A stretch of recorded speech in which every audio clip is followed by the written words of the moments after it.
Hello friends, welcome back to our channel Manya academy. और कल से हमने शुरू किया है MCQs का सीरीज़, जो कि लिटरेचर का पोर्शन आपका कवर करेगा।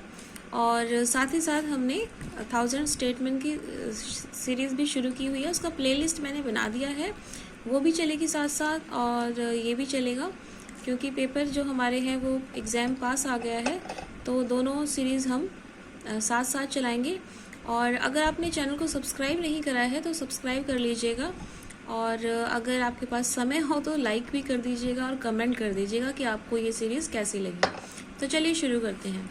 Who is both Plautine parasite and Plautine slave in Ralph Roister Doister. अब ये जो राल्फ रॉयस्टर डॉयस्टर है, इससे पहले वाली वीडियो में हमने देखा कि जो हमारी फर्स्ट कॉमेडी थी वो राल्फ रॉयस्टर डॉयस्टर थी, जो कि लिखी थी निकोलस ओडाल ने।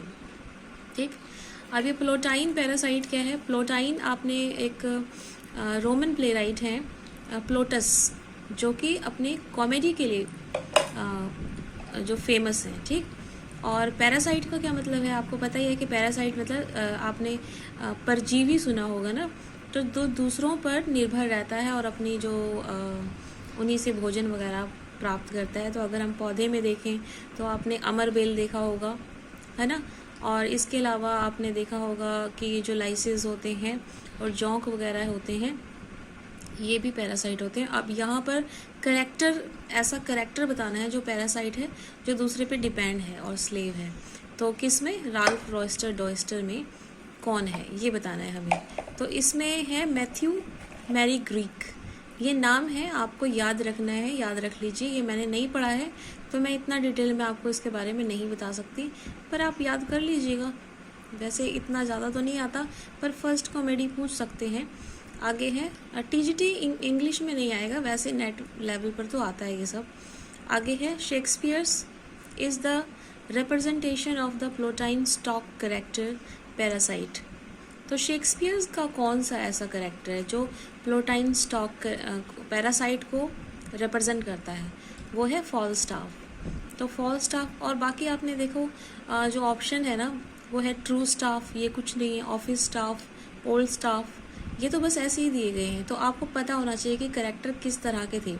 ये बस ऐसे ही इजी क्वेश्चन आपसे पूछे जाएंगे। अगर आप HPSC का तो अभी स्टे लग गया है, पर जब होगा ना तो इसी तरह के क्वेश्चन होंगे उसमें भी, फर्स्ट उसमें, और आपसे इसी तरह से पूछे जाएंगे कि इसमें थोड़ा थोड़ा सा फ़र्क आपको दिया रहेगा। अगर आपको आता होगा स्पेलिंग और क्या था तो आप इजीली इसे करेक्ट कर सकते हैं। बाकी देखिए तीनों तो कुछ भी नहीं है। और जो B ऑप्शन है फॉलस्टाफ, इस तरह का करेक्टर उसमें था। Which is a rework of Plautus Menaechmi. ठीक है, तो ये उसका वर्क है प्लॉटस का, रोमन प्लेराइट का मेनाकमी, और उसका रीवर्क कौन सा है? तो एक बात याद रखना है, इसने कॉमेडी लिखी है।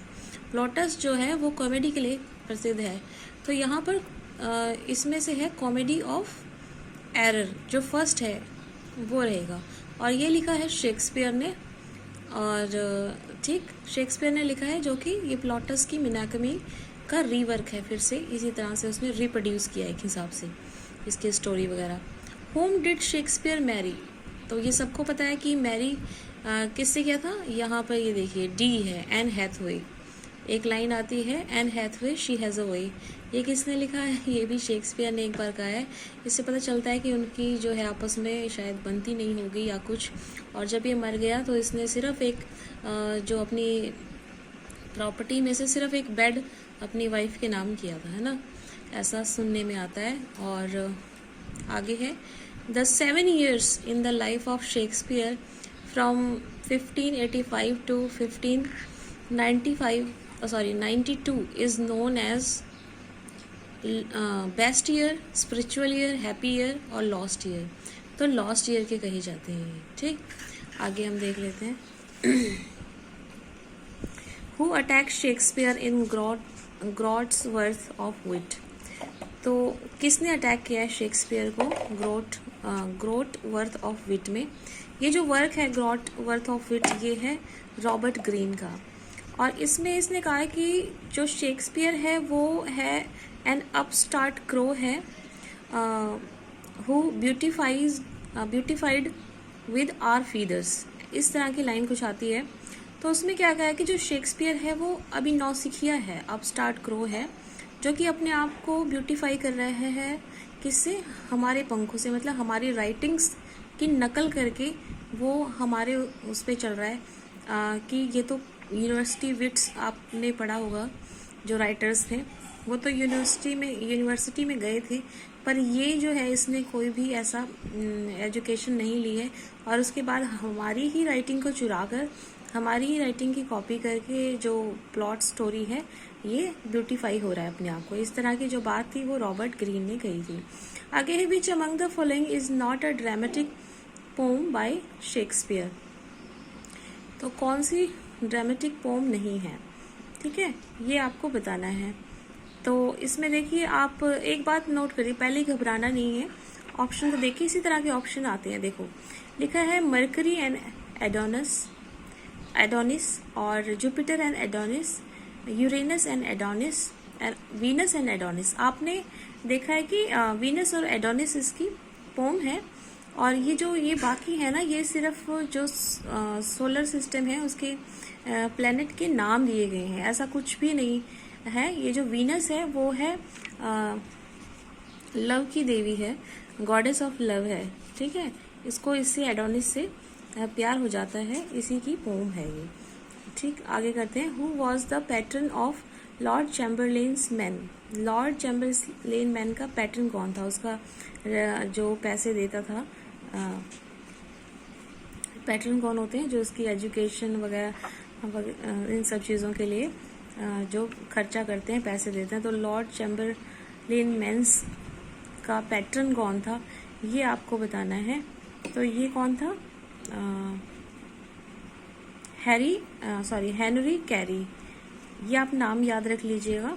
हेनरी कैरी जो था वो लॉर्ड चैम्बरलेन मैन्स का पैटर्न था।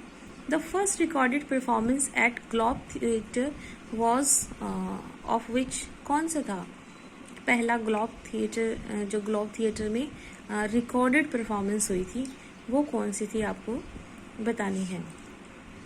तो देखिए आप पहले ना ऑप्शन को पढ़ लीजिएगा। तो इसमें क्या है, Octavius Caesar, Augustus Caesar, Brutus and Caesar, Julius Caesar. तो आप देख रहे हैं कि इस तरह के जो तीनों है ना, इस तरह के कोई भी वो नहीं है, ये सिर्फ ऐसे ही आपको भ्रमित करने के लिए दिए हुए हैं। ये था जूलियस सीजर, ठीक है, तो ये इसका आंसर ये हो गया। तो ये देख के घबराना नहीं कि क्या क्वेश्चन पूछ लिया, और थोड़ा सा आपको पढ़ना है इसमें। Who wrote the book Shakespeare the world as stage in 2007 में, तो किसने लिखी थी 2007 में ये जो है बुक। आपने देखा होगा कि इसके एक कोटेशन है कि जो all worlds as stage and all the man and women merely players, इस तरह की एक आपको कोटेशन शेक्सपियर के वर्क में देखने को मिलेगी। तो इसी पर बेस्ड किसने लिखा है ये वाला work, Shakespeare the world as stage 2007 में, ये पूछ रहा है यहाँ पर।